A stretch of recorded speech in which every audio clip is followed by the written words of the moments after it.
We will now continue our discussion of work done, but this time we will talk about the work done in pumping fluid out of a tank.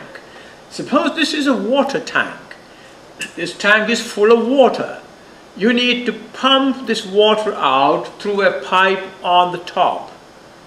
Now the problem is, if you divide the water in here as thin layers, the layer at the very bottom will have to be lifted all the way to the top to pump out, whereas a layer somewhere here need to be lifted only through a short distance.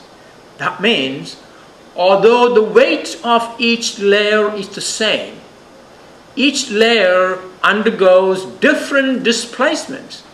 So here we have a case where the force lifted remains the same, but each layer, the force needed to lift each layer undergoes different displacements, and therefore we need the method of calculus to do that problem.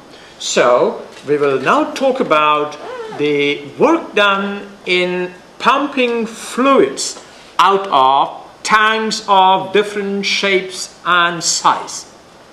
Now, when a fluid is pumped out of a tank, say through a pipe at the top of the tank, each layer of fluid is lifted through different distances. Now, here the weight of each layer of the fluid might remain the same, but their displacement, each layer undergoes a different displacement. Now, let's consider a tank like this. Well, a cylindrical tank this time. This shows a fluid of density. It's very important that we know the density of the fluid. And very often we represent density using the Greek letter rho. So let's represent the density by the Greek letter rho, and the unit of density is kilogram per meter cube. And this liquid or fluid is contained inside a cylindrical tank of radius r.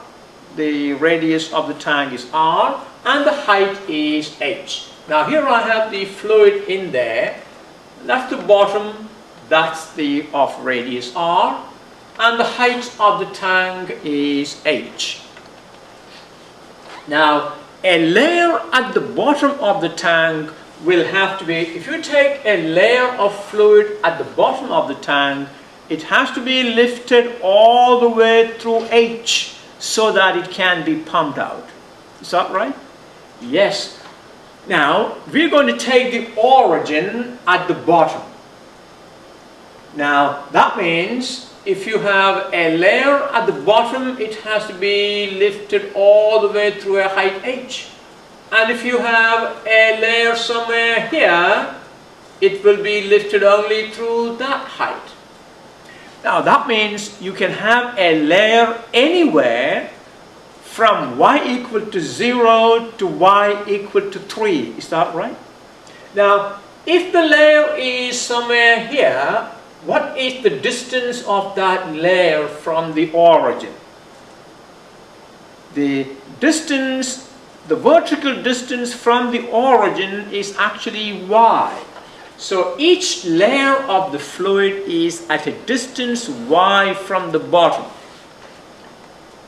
If a layer is over here, that distance is y. Alright. So this is y equal to 0. If the height of the fluid in the tank is 3 meters, the value of y can change from y equal to 0 to y equal to 3. So if y equal to 3 is the maximum height of the layer here, that means the layer of fluid can be anywhere between y equal to 0 and y equal to 3. So if the distance of that layer from the origin is y, that y can change from y equal to 0 to y equal to 3. That concept is very important. I want you to understand that. Alright, now here is a layer of fluid. Now what is the distance of this layer from the x-axis or from the origin? It is y. And the thickness of that layer is dy. Well, so we take a layer of fluid of thickness dy at a distance y from the bottom. And because the tank is cylindrical, the layer will be a disc. Is that right? Well, I hope that is understood. Now, if this is the tank, here is y equal to 0 and say that is y equal to 3. The layer you take can be anywhere here at a distance y from the origin, and the thickness of that layer is dy. Now, that layer will be something like this. It will be a disc. Is that right? Yes. What is the volume of this disc? Now, the volume of the disc is the face area multiplied by the thickness, which is pi r squared times dy. That will be the volume of that disc. So the volume of the disc is dV equal to pi r squared dy, where r is the radius of the disc, dy is the thickness. Now, since the fluid has a density rho, what is the mass of the disc? I hope you understand the concept of mass, volume, and density. If you are not familiar with it, let me show you. What is the definition of density of an object? Let me write it down for you. Density of an object is mass per unit volume. So we write density equal to mass divided by volume. Therefore, mass equal to density multiplied by volume. That's right. Now, that's very important. We want to find the mass of this disc, this layer of liquid. So mass is density multiplied by volume. Now, the density of our fluid is rho, and the volume of the layer of fluid is pi r squared dy. Therefore, mass of the fluid is pi r squared dy multiplied by rho, volume times density. All right. Now tell me, if you know the mass of an object, what is the weight of that object? If you know mass, mass multiplied by g will be the weight.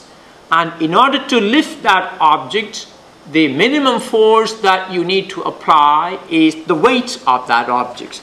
So the force needed to lift this layer of fluid is a measure of its weight.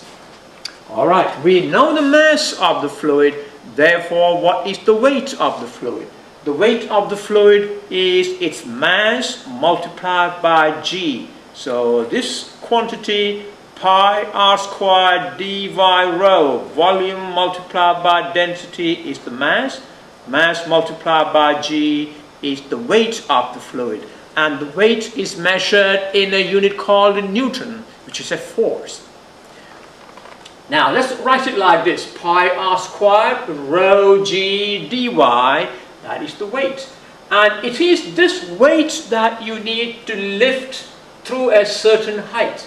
Now tell me, this is a measure of the force that needs to be applied upward to lift this layer of fluid. Now to move this layer out of the tank, this needs to be lifted through a distance equal to, now remember, this layer has to be lifted all the way to the top of the tank so that it can be pumped out.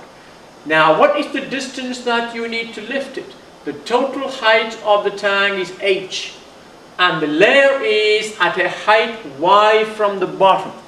Therefore, the distance through which this layer has to be lifted is this h minus y. This whole distance is h.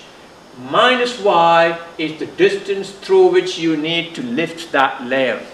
So this layer needs to be lifted through a distance of h minus y. So you need to apply this force and move that force through this distance. What is the work done in this case? That's right. So the work done to move this layer out will be this force multiplied by this displacement. So that will be dW equal to pi r squared rho g times h minus y dy. Is that right?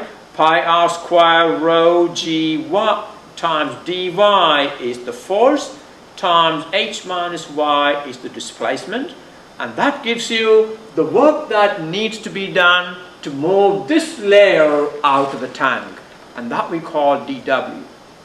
And now you know that layers in the tank can be from anywhere from the bottom to the top. In other words, the value of this y can be from y equal to 0 to y equal to h, where h equal to 3 in this case. Is that right? So the total work done can be obtained by integrating that dW from y equal to 0 to y equal to 3, because the fluid is only up to y equal to 3. You must notice that although the fluid has a height 3 meter in the tank, the height of the tank is h meter. That means all the layers need to be taken out of the tank. So the height that the layers have to be lifted is this h minus that y. Alright? So we know dW, the work that needs to be done to move one layer out of the tank is this. To find the total work done, what do? Integrate dW from y equal to 0 to y equal to 3. So total work is integral 0 to 3 of dW, which is integral 0 to 3 of pi r squared rho g times h minus y dy. Now look at this and tell me, what are the constants in here that will come out of the integration? Well, first of all, pi is a constant. Is r, the radius of the tank, a constant? Yes, it is. Rho g, in fact all these quantities, pi r squared rho g, are all constants, and that will all come out. So no matter where the disk is taken, the radius r is a constant. So we will take all these constant values outside. Pi r squared rho g, integral 0 to 3 h minus y dy. Alright, let's integrate it. What is integral of h dy? Remember, h is a constant. H is a number. So integral h dy is hy. Is that right? Yes. Integral h dy is hy minus integral y dy is y squared over 2. And y changes from 0 to 3. And so what we now need to do is, in this quantity, replace y by 0 and minus, replace y by the upper limit, y by 3, minus, replace y by 0. But the lower limit will not give you anything, because that will reduce that quantity to be 0. And that will be pi r squared rho g, replace your y by 3, h times 3 minus 3 squared over 2, and that will be, we take 2 as the common denominator and pull it out. That gives me pi r squared rho g over 2, when 2 2 is the common denominator. That 2 will multiply there. That will give me 2 times 3, 6h minus 9. 6h minus 9 divided by 2. That 2 comes out. So it becomes pi r squared rho g over 2 times 6h minus 9. And we know these values. We know the radius of the tank. We know the density of the fluid, don't we? And G we know. Or if you are not given these values, we can leave them like this. But if you know the radius, if you know the density, if you know the value of G, and if you know the height of the tank, then you can use those values to find the work done in a case like this. Alright, we will do this problem by taking a specific example where these things are known. Alright, there you are. A cylindrical water tank 4 meter high, h equal to 4 meter, and radius 2 meter, r equal to 2 meter, is buried so that the top of the tank is 1 meter below the ground level. So here we have a tank is underground. The top of the tank is 1 meter below the ground level.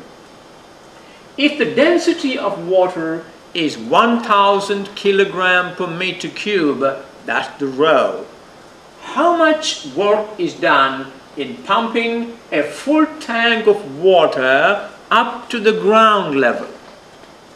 So you need to picture this carefully. We need to draw a diagram of that in order to figure it out well.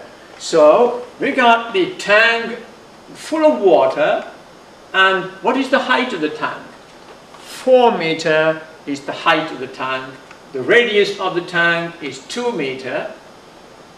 Now we take the origin at the bottom. So this is the origin, y equal to 0. That's the y-axis. This is the x-axis.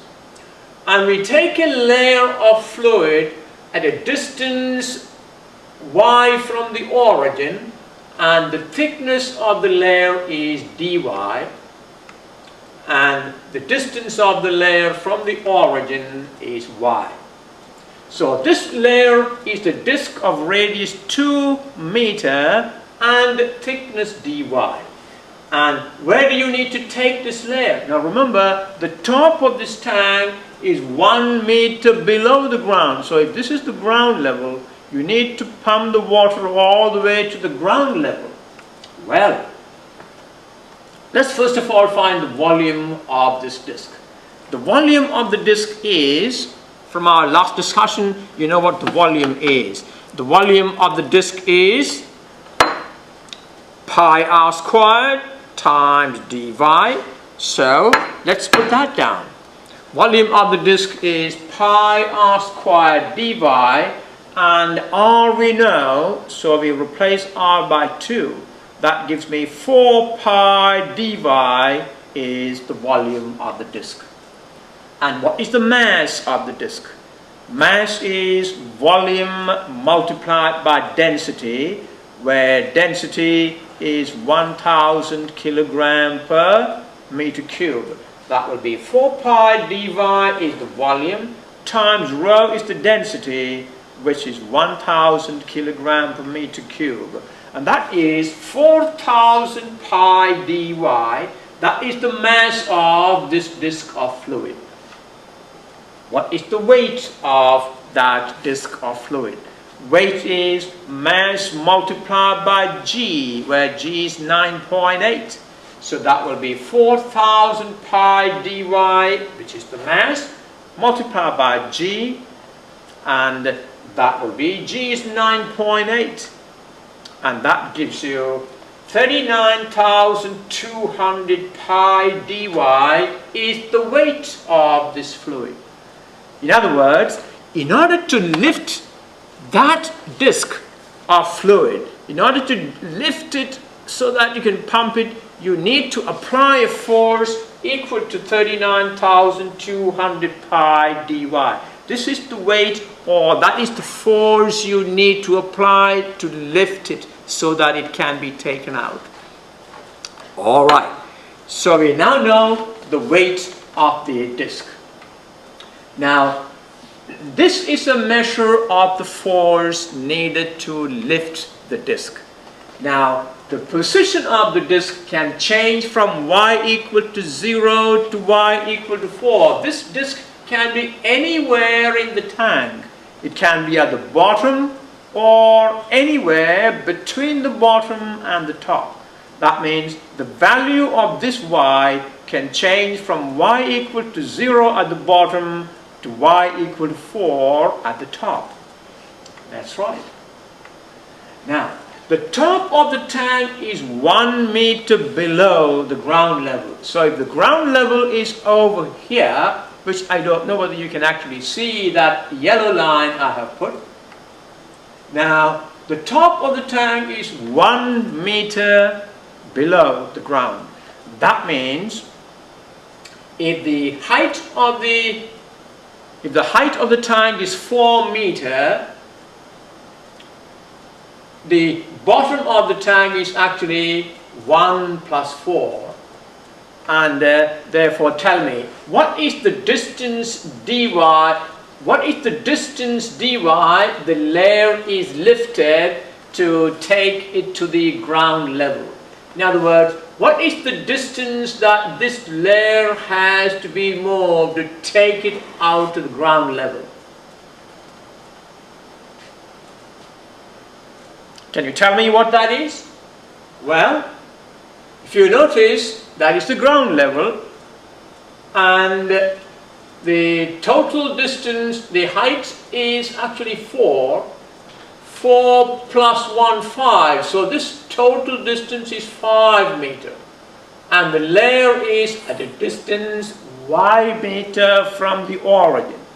So the distance this layer has to be lifted so that it can be thrown out is this total distance. Means from here to the ground is 5 meters minus y, because the layer is y meter above the origin.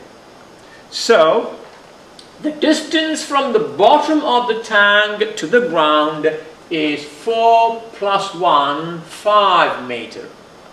That's right. The distance of the layer from the bottom, the distance of this layer from the bottom is y meter. So again, one more time.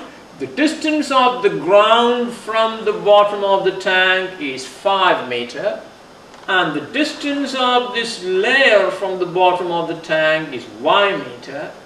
Therefore, the distance this layer has to be moved to take it out is 5 minus y meter.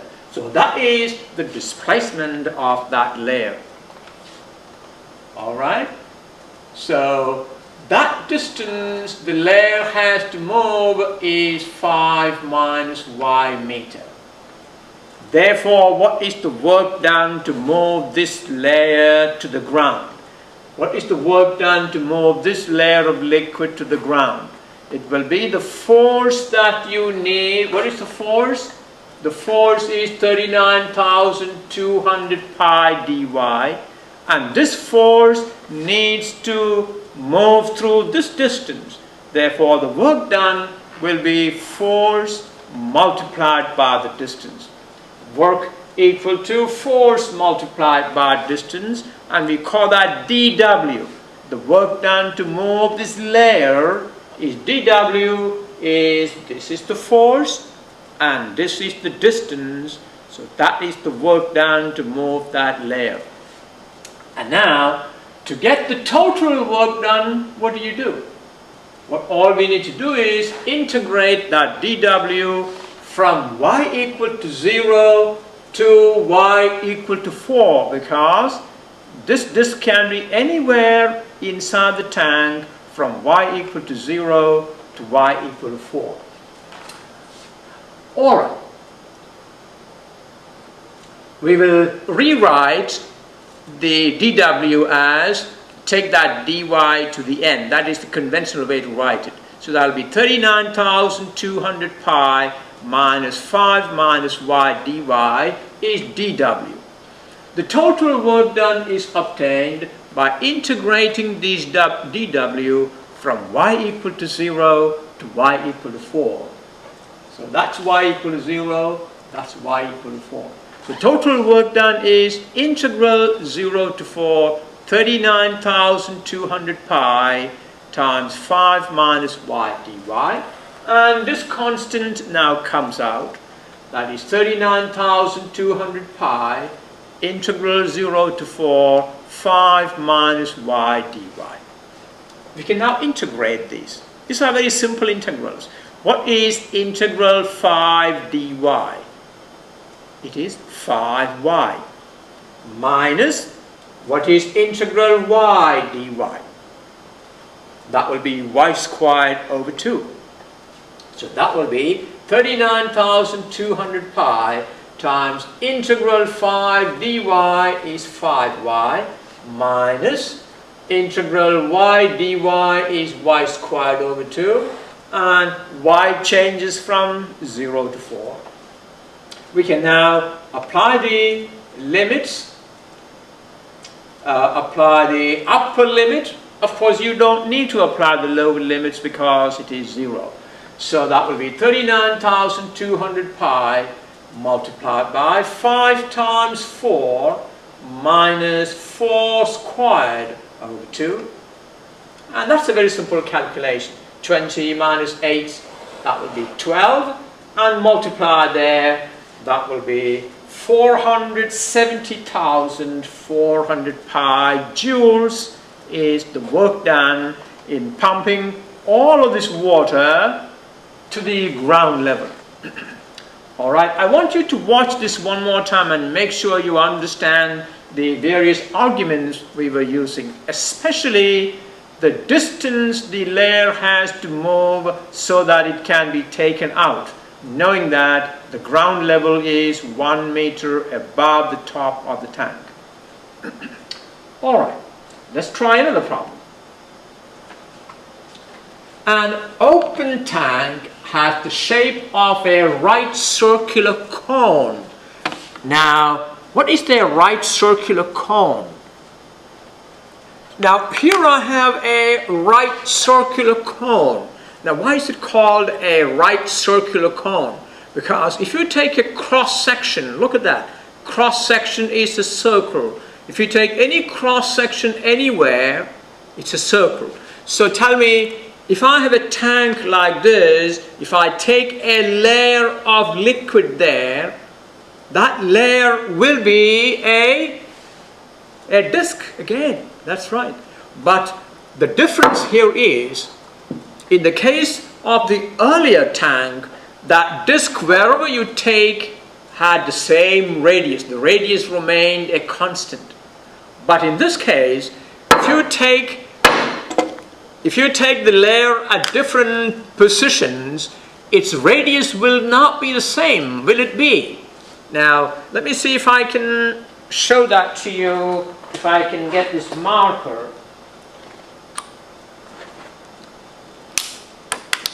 Alright, if I take a layer like this here, that will be a disc of certain radius. But if I take another layer there, its radius will be different.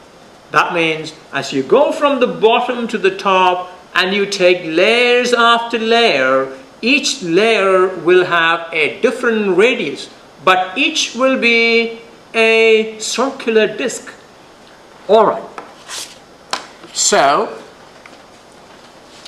the tank is conical in shape with its vertex at the origin. So we would keep the tank in such a way that its vertex, well, you understand the meaning of what the vertex is.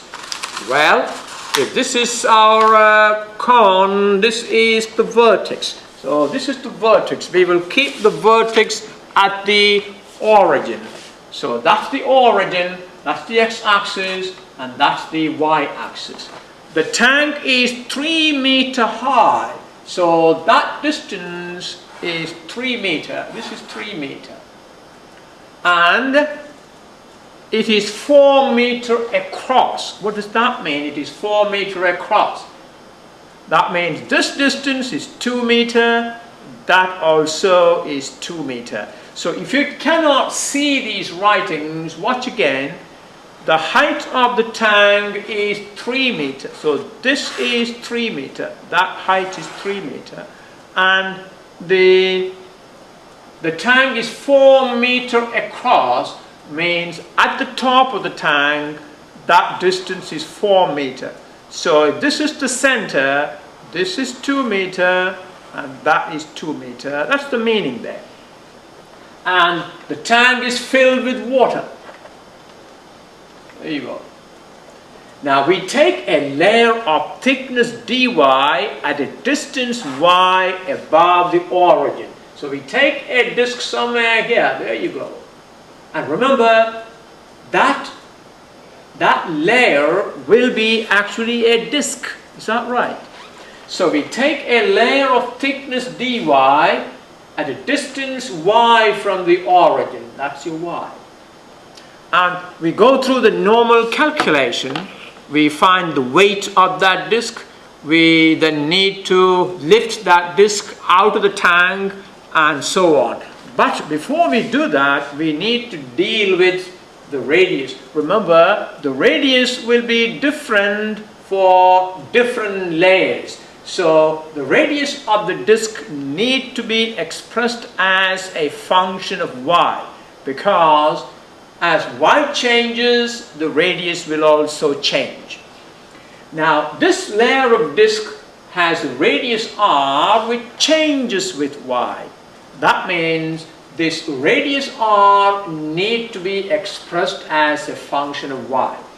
We need to express this radius r as a function of y using the properties of similar triangles. If you look at this diagram, can you notice there are two similar triangles that involves the distances that we are interested in? What are the two similar triangles? Look at this triangle here.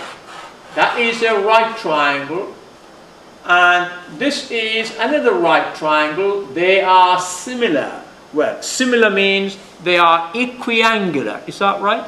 Because these are 90 degrees angle. These two angles are the same, and this angle is common to both the triangles. That means the angles of these two triangles are equal. I'm going to name these triangles. So consider the right triangles OAB. This is the right triangle OAB. And OCD. Now these are similar triangles because these two are equal. They are both right angles. Angle B equal to angle D, and angle O is common to both. That's right. So the angles are equal, and so they are similar. And what is the property of similar triangles? If you have two similar triangles, then we say their corresponding sides are proportional. What's the meaning of corresponding sides? Corresponding sides are sides opposite to equal angles. For example, angle B is equal to angle D. That means the side opposite to angle B is y in this triangle, and the side opposite to D is this whole distance. That whole distance. That's right. How much is that? That whole distance is 3 meters, the height of the tank. So the side opposite to D is 3 meters, and the side opposite to B is y meter. And these two angles are equal, therefore these two sides are corresponding. 3 meter corresponds to y meter. Now, since angle O is common to both, the radius R or side AB correspond to side CD. That is 2 meter and R meter. Now how do we write that? Corresponding sides are proportional.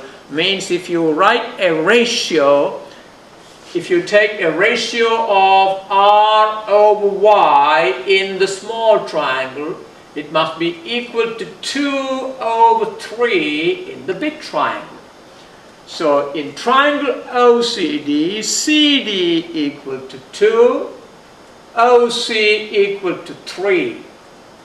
And in triangle OAB, AB equal to R and OA equal to Y. The ratio of the corresponding sides are equal.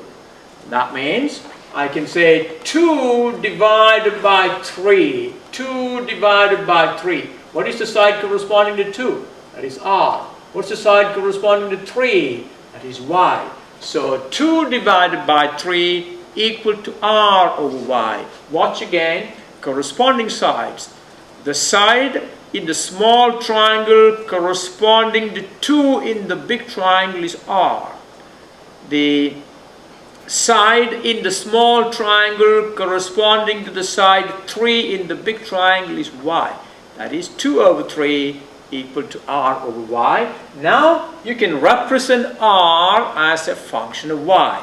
Therefore R equal to 2/3 of Y. It's a very important skill in problems like this.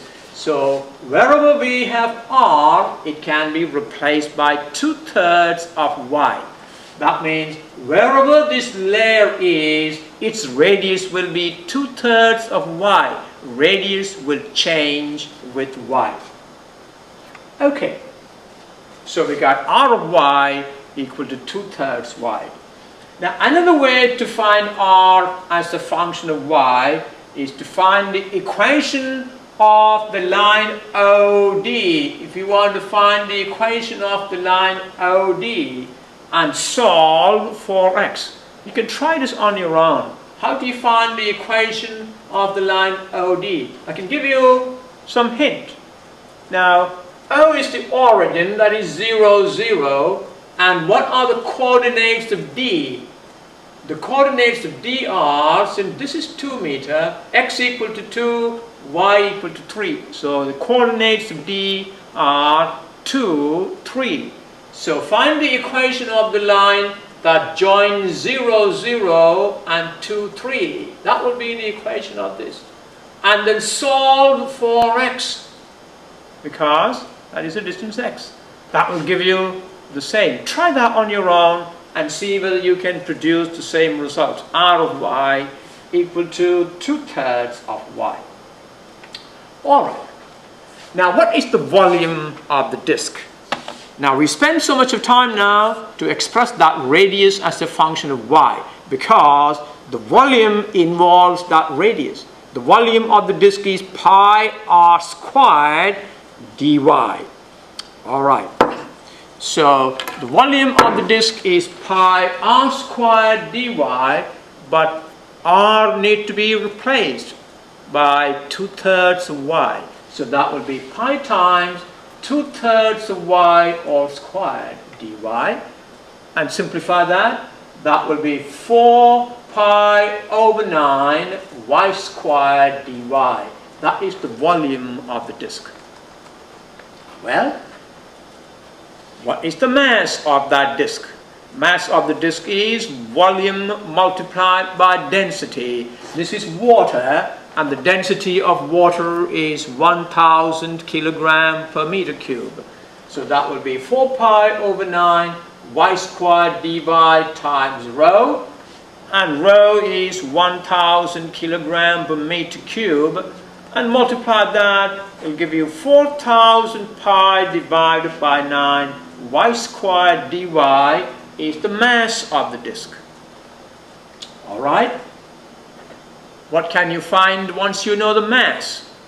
Now you can find the weight. What is the weight of the disk?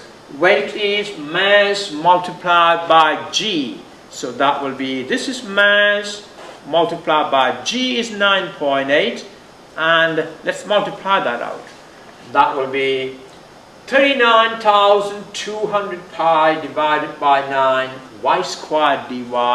This is the weight of the disk. Now what is the significance of weight? Well, weight of the disc is a measure of the force that needs to be applied so that that disc of fluid can be lifted up. So this is a measure of the force that needs to be applied to lift this fluid up. That's right. Therefore, the force needed to lift the disc of water out is 39,200 pi over 9 y squared dy. Now, what is the distance that this layer has to be lifted in order to pump it out? The disc is lifted through a distance of, this is the distance through which the disc has to be lifted so that it is taken out of the tank. Now, this height of the tank is 3 meters, and the distance of the layer from the origin is y meter. Therefore, the distance through which this layer has to be lifted is 3 minus y in order that it may be pumped out. So, this force is going to lift that layer through this distance. Therefore, what is the work that needs to be done to do that? dW equal to force, that is this, multiplied by the displacement, that is 3 minus y, and let's rewrite that. When you rewrite that, the dy will come at the end and y squared can be distributed. Is that right? Well, I have written with dy at the end, and we can also distribute this quantity. This is a constant, and we can distribute this as 3y squared minus y cubed dy. Alright, and the value of y can change from y equal to 0 to y equal to 3. Is that right? The height of the tank is 3 meters. So y can change from y equal to 0 to y equal to 3. Therefore, the total work done is obtained by integrating this dW from y equal to 0 to y equal to 3. Let's do that over here. That is W equal to integral 0 to 3, this is constant, y squared times 3 minus y dy, and we take out the constant and distribute y squared, so that will be 39,200 pi over 9, integral 0 to 3, y changes from 0 to 3. That means this layer can be anywhere from y equal to 0 to y equal to 3. 3y squared minus y cubed dy. Alright, tell me, what is integral of 3y squared dy? If you integrate 3y squared dy, you get 3y cubed over 3 minus integral y cubed dy is y to the power of 4 over 4. There you go. So that is 39,200 pi over 9 times y cubed, see 3y cubed over 3. 3 and 3 will cancel, giving us a y cubed minus integral y cubed dy is y to the power of 4 over 4. And y changes from 0 to 3. Again, we replace y by the upper limit, and the lower limit is actually 0. That will be the constant times 3 cubed minus y cubed becomes 3 cubed, y to the power of 4 becomes 3 to the power of 4, and simplify that. That will be 27 minus 81 over 4 is the quantity inside there. And that will be, you take 4 as the common denominator and take it out, multiply by 9, get 36. And that will be 108 minus 81 divided by 9, that would multiply, divided by 4, that multiplied by 9 gave you 36. And that is 29,400 pi. Is the total work that needs to be done to pump the whole fluid out of the tank. Now, these kind of problems are beautiful once you are able to set up, and try and practice some of these from the homework, and let me know if you need any assistance.